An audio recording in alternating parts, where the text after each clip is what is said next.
Welcome to the slop farm. Enjoy the video. In this video, I will show how to make crab nets at home. First, gather your essential materials.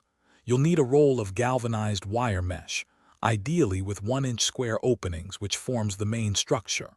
Also, secure about 20 feet of durable, rot-resistant rope for the retrieval line.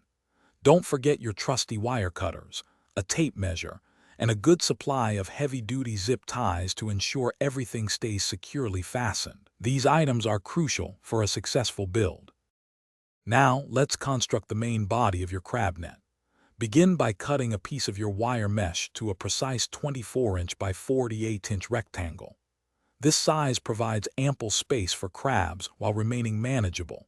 Carefully form this mesh into a cylinder, ensuring the shorter ends overlap by about 2 inches.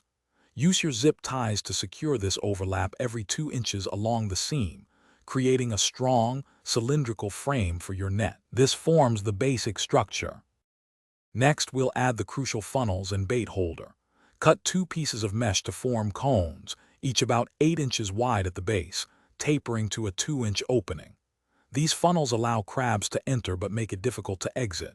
Attach one funnel to each end of your cylindrical net, ensuring they point inward. Finally, secure a small, separate mesh cage in the center of the net to hold your bait, using zip ties to keep it firmly in place. This setup is key.